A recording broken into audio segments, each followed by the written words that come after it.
there's a lot of things that you need to think about in advance. You cannot manage your time if you're not managing your life. And there's a lot of things about the life of adult learners that are highly problematic, that often wreak havoc on their time management abilities. So we're going to spend some time talking about how we think about the way we use our time, and how we can do it in a way that will be healthy. Okay, I think one of the challenges that happens for a lot of adult learners is many of you have already full lives and then you've decided to come to school. And somehow you have to figure out how to make that fit into this other stuff that already exists, whether it's partners, children, a full-time job, a mortgage, a persnickety puppy, whatever it may be that you have in your life, you're now adding this other thing to the plate. And I think the first mistake a lot of students make is they don't take other things off. So we'll talk about that a little bit. But I want to talk about some real foundational things that we need to think about when we think about managing our time. Because, unfortunately, nobody's going to give us an extra 6 hours in the day to get things done. So we have to really think about how do we most effectively and efficiently use the time that we do have, so that we're not doing something over and over again, so that we're not kind of being ineffective about how we use what we tend to perceive as the really limited amount of time that we have. So the first thing I want to talk about is physical preparation. You have to be physically prepared to manage your time. And the first thing that most adults do is they do not get enough sleep. Okay?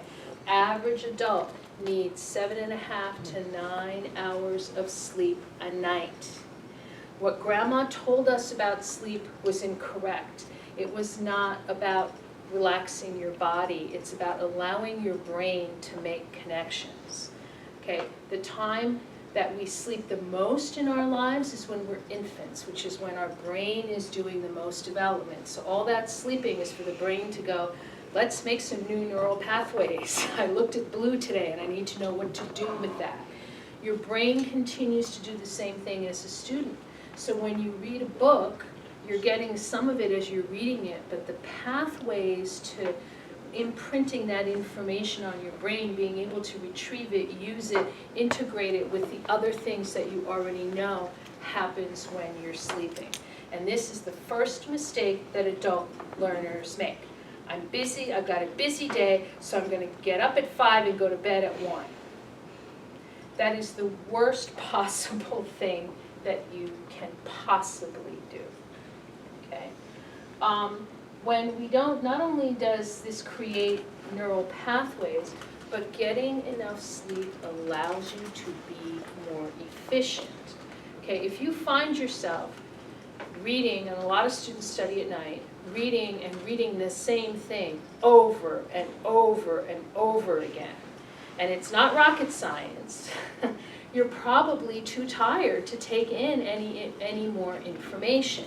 And that becomes incredibly inefficient, because if you have to read something 6 times before it makes sense, whatever amount of time it takes you to do that, you're wasting that time.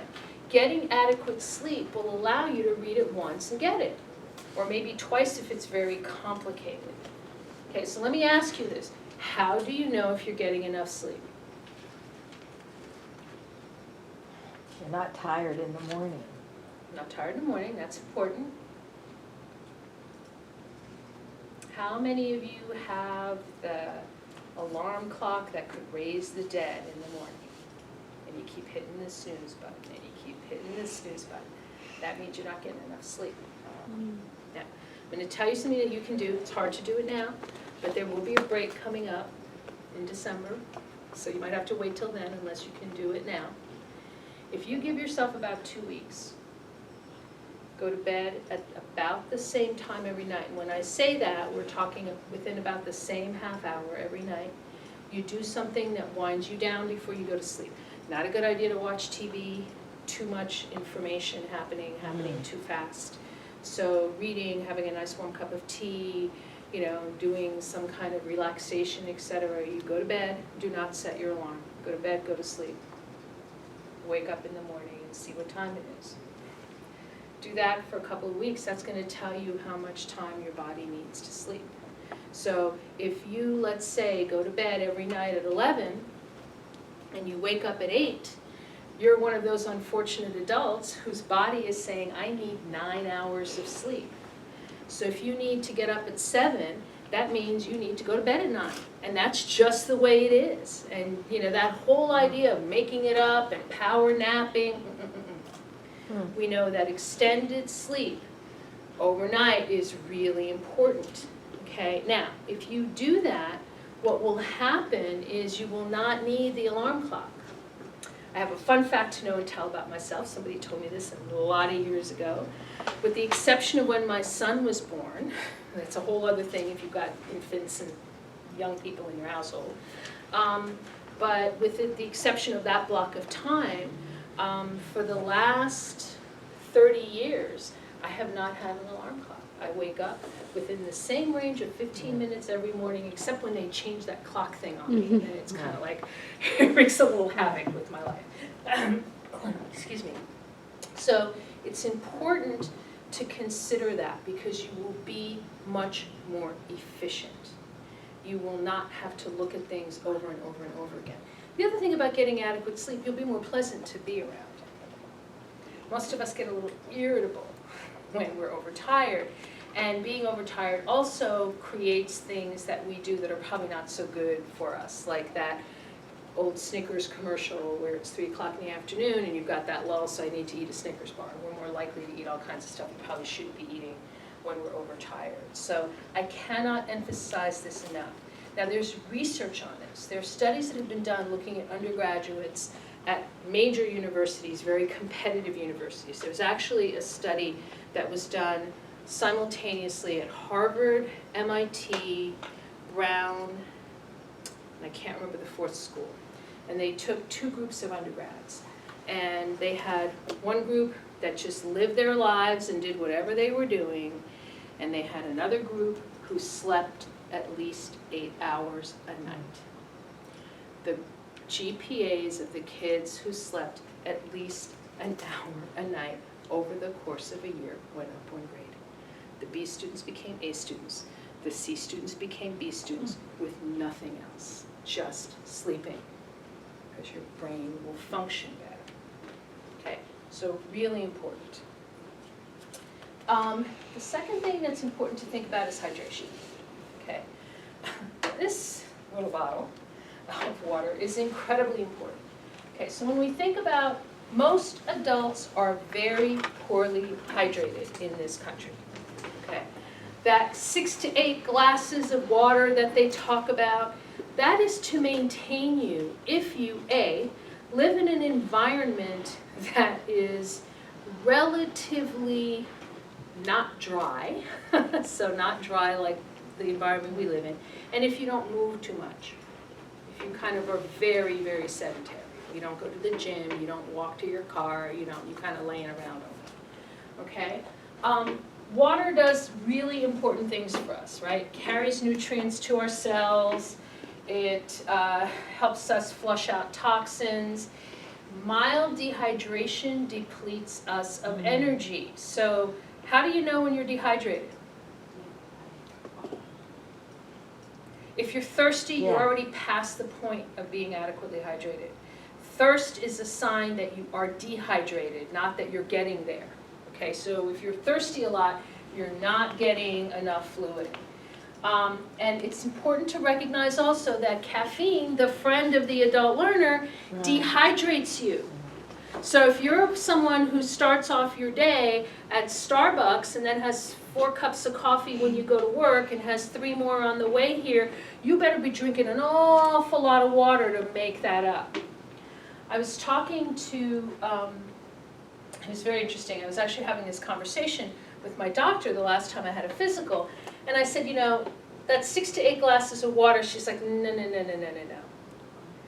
The number of ounces of water that you should probably have to maintain your health should be your weight divided by 2.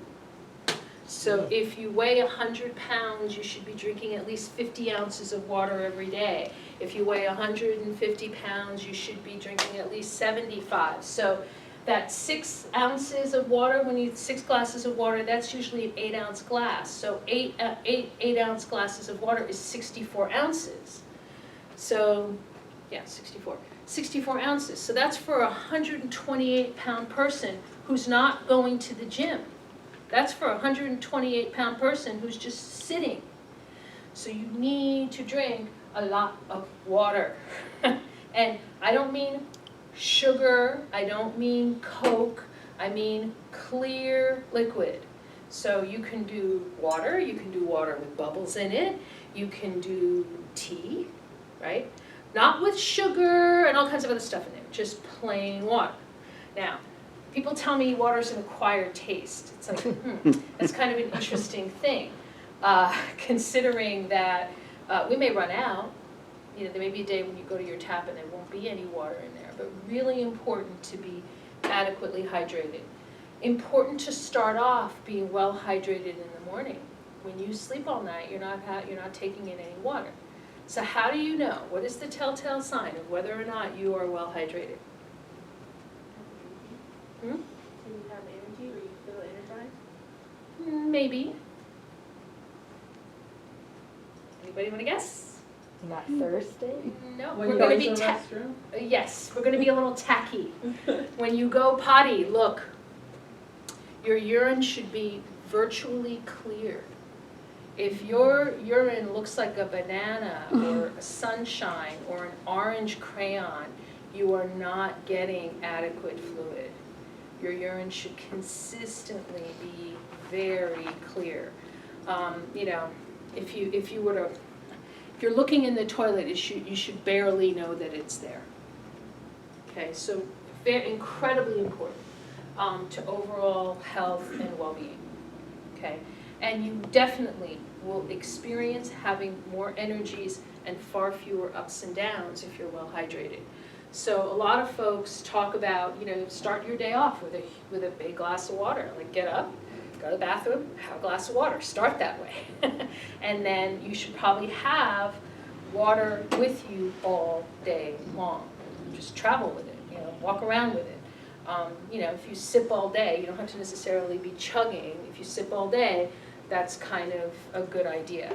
There's lots of ways of monitoring this, you know, like a lot of people have like Fitbits where you can count your steps and all that. You can actually record how much fluid you've taken in.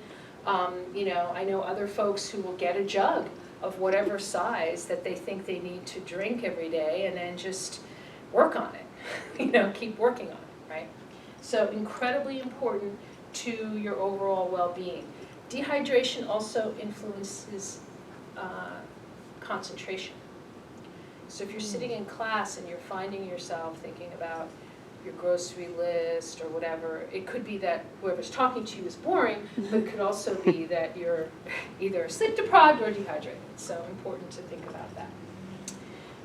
Again, another part of physical preparation is nutrition, okay? Most busy adults eat too much salt, eat too much sugar, and eat too many empty calories, okay? What happens if you eat too much salt? Get dehydrated. It dehydrates you, okay? So if you're a salt eater, you've got to really be loading in liquid to kind of take care of that. Also, lots of foods that are very high in sodium can be very dehydrating. High sugar foods provide only short-term bursts of energy. That Snickers bar will boost you up for 15 or 20 minutes, and then what happens? Once it's gone, okay? So that's not a good idea. And often what happens is people do this really interesting cycle where you haven't slept well, you're kind of dehydrated, and then you start eating, for most people it's sweets. You start your day with a donut and then you can't stop craving sugar. you know, you start with the donut, and then it's like at lunch you have whatever you have, but then you need to have the cookies, and then you need to have the candy bar in the afternoon, and then, ooh, you know, I want to have ice cream, I want to have something sweet. So it's really important to kind of think about that, because people often do that in a very cyclical kind of way. And this too will negatively impact your concentration, because if you eat this way, you tend to have spikes and peaks of blood sugar. The goal is to keep your blood sugar level all day long. That keeps you basically energized. You can't do that by eating sugar. It's not going to help, okay? Fried and fatty foods are hard to digest. So if your thing is, if your comfort food is fries and burgers and those kinds of things, that makes it difficult for you to digest, and it makes you feel more tired. Okay, the simpler the food you eat, the easier it is for your body to process it. You know, for those of you who maybe aren't, like I'm not a big burger person. I kind of never have liked beef, but every now and then I have to have a burger. And you know, usually my husband and I go to friends of ours in the summer, and they do a big barbecue, and I sit and I have this burger, and then literally for about 45 minutes, I feel like I can't move. It's like, because, you know, my stomach has to figure out, what am I doing with this stuff? Okay, really hard to digest. And then finally, on the flip side, high protein foods provide you with more sustained energy. That's why, you know, people tell you you should have breakfast and there should be protein in your breakfast. That's going to kind of, because it takes longer for your body to process it, so by the time the donut's gone, the sausage or the egg or whatever will kick in, okay? So important to think about protein-based foods. So if you're coming to school in the afternoon and you're going to be here till 10 o'clock at night, you'd be far better off if you have a sweet tooth to have some fruit. You know, you'd be far better off to have maybe some vegetables that are maybe on the sweeter end, have some nuts, have some form of protein, because that's going to sustain you much longer while you're in class than if you have a burger and fries followed by a Snickers bar. You'll definitely be napping by 8 if that's what you do before you sit down in class, okay? So those are sort of the physical preparation pieces that are incredibly important. When you start to think about actually studying, there's another piece of your physical environment that most people never consider and that nobody ever told you about. Your study area, and particularly the lighting in your study area, okay? You have to have, if you're going to study, a well-lit area that is free of distraction. Now, I can tell you that when I was working on my dissertation, I had a well-lit area, but it took me a while to figure out that I needed to create a space for myself that was free of distraction. When I was working on my dissertation, my house was spotless. You would not find a dust bunny for miles. You could have had a meal off the toilet seat. I would stand in the bathroom with a Q-tip and go through those little ridges in the refrigerator or whatever, because guess what? Once I got distracted with that, it kept me from doing what I really needed to do, which felt really oppressive and hard and difficult, right? But something about the study area that's also important is that it be well lit, okay? Your dining room table is intended to be a place of romance. That's why when you go to a romantic restaurant, it's dimly lit. We all look better by candlelight, right? We all get that kind of, what's that word, that airbrushed look by candlelight, right? Study lighting is not the same as dining room lighting. And there's actual research that demonstrates that eye fatigue, when your eyes get tired, your brain thinks you're tired. It's not just your body, you know, whatever, it's just your brain, your eyes get tired, your brain goes, oh, I'm exhausted. I don't know what to do with myself. Okay, I need to take a nap. Okay, so when you think about a well-lit area, you have to think about how the lighting on what you're looking at looks. So if we were to hold something like this and you're going to read this and you put your hand over it, if you get a lot of shadow, the lighting is not adequate. That's why in a lot of libraries and in a lot of places where people do a lot of reading, the lighting is a little bit harsher. You get less of a shadow when you look down. If you're at a lamp like that, it's going to be harder for you to see. Great desk lamps. Anybody seen OT lights? They use them a lot. People who do crafting use them. They make a fabulous desk lamp. It can make an enormous difference. Okay, and when you talk about an area that's free of distraction, that's what I mean. This you don't answer if you're trying to study. You know, you shouldn't be trying, and the other kiss of death in all of this that's related to study area is that fallacy that people can multitask. All of the literature on multitasking, particularly as it relates to intellectual activity, indicates that it will make you ineffective. You cannot read a book, cook dinner, watch Scandal, and take care of your persnickety puppy at the same time. Something's going to give, the puppy's not going to be happy, you're going to miss a key thing, you're going to confabulate what happened between the president and Olivia with whatever you were reading for your class, and you're probably going to burn dinner. Okay? So that old myth of I can do 6 things at once, no, you're much better off doing 1 thing at a time. Okay? When we talk about free of distraction, we're talking about children, pets, other people, telephones, television sets. That notion, a lot of people I like to study listening to music. Not if you're going to sing along. Okay? No, really, music can be very helpful, but you should be listening to music that does not have people singing, because if it's music you're familiar with, guess what? You're going to be singing instead of reading or writing or doing what it is that you need to do. So distraction-free area. It's also important that you have the tools that you need to study ready and available. Organize a space where you're going to do this, and you may have to make it portable depending on what your space is, but you know, if you need your computer charged, charge the darn thing while you're getting your 8 hours of sleep, so that you're not going, oh my gosh, I gotta find a plug, I gotta move, I gotta blah, blah, blah, or it dies on you while you're in the middle of what you're doing.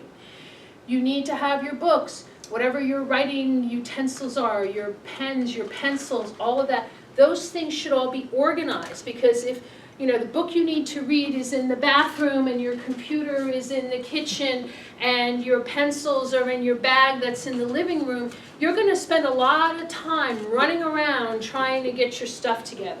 So one of the things that's really important is once you've picked where you're going to study, when you're done, put everything away so it's ready for the next time. So that when you sit down, it's all there, I'm good to go. So whether you have a desk, if you're using your kitchen table or your dining room table or whatever that is, then, maybe get a bin. Put it all together in a bin, and then bring the bin, including a lamp that will help you see well, and plop it down, unpack, do your thing, put it back in the bin, and then go put it away. And if you have the luxury of dedicated space, then create a dedicated space. But it shouldn't be the space where your children are doing their homework, where your children are cruising the internet, where your puppy is, peeing on your feet, whatever's going on, right? You want to create a space that is dedicated for the purpose of study, okay? And this is a really tough thing for people to do, okay?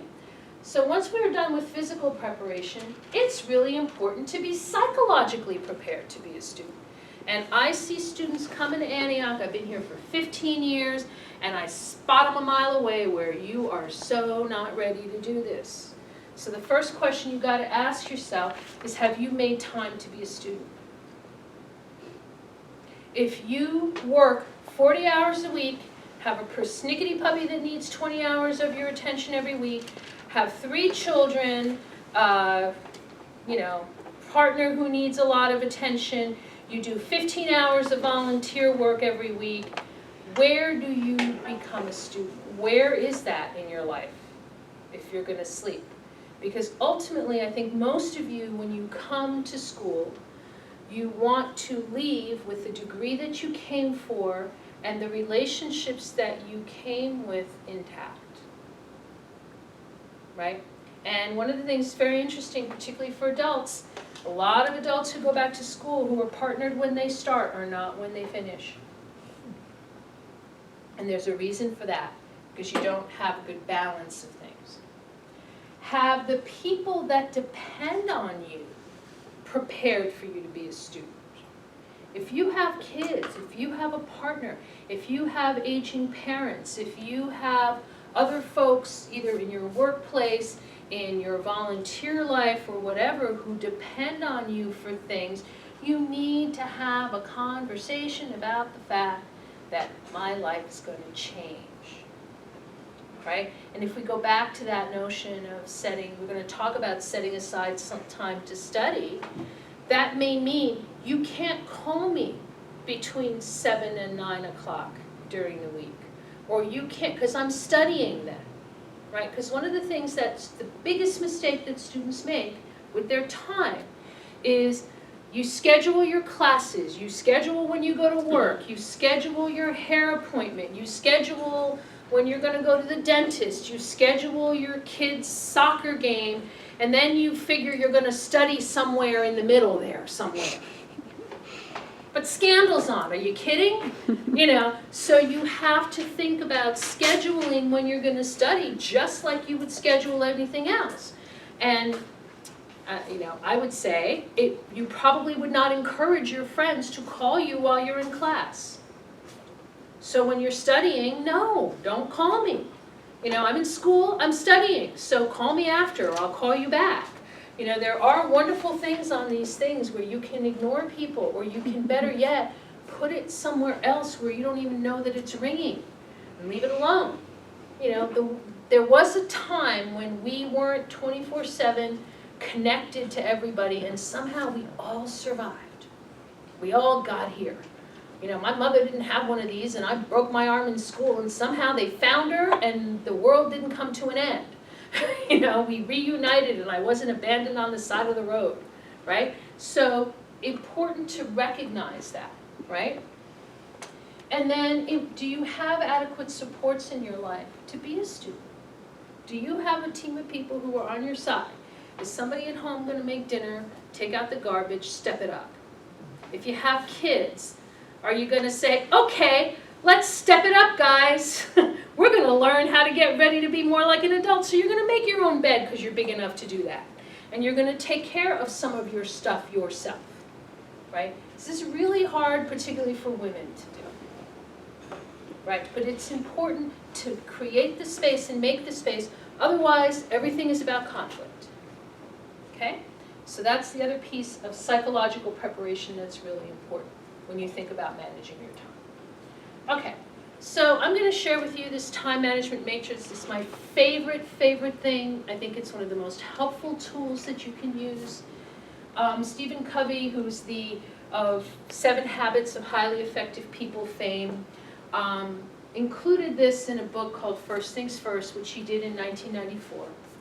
And this really is about how we think about the way in which we spend our time, okay? So he talks about 2 significant things in our time. There's urgency and importance, okay? And we can think about it as a 4-way matrix, okay?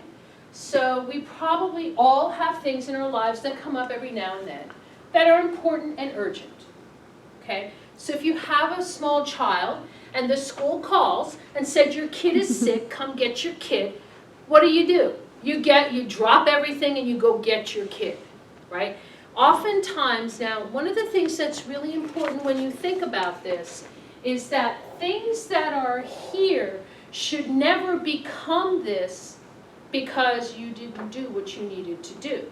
So today's syllabus that says I have a paper due on November, 23rd, is not an emergency. On November 22nd, when you haven't started, all of a sudden that paper is an emergency. So there's a lot of things that become urgent and important that didn't have to be because we didn't plan. It's kind of like, I never sent in the registration for my car. and it expires tomorrow. So now I've got an emergency. I've got to go stand in line at the DMV tomorrow morning to register my car because I didn't do what I needed to do, right? So important to think about that. So what should really be here are genuine crises. And most people don't have too many of them. Sick kid, car breaks down, you know, death in the family, serious illness in the family. Those kinds of things should be in that category and not much else.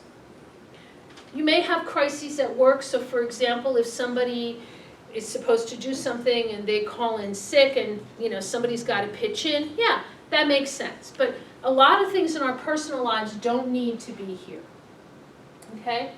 We have a lot of stuff in our lives that are not important that sometimes are urgent.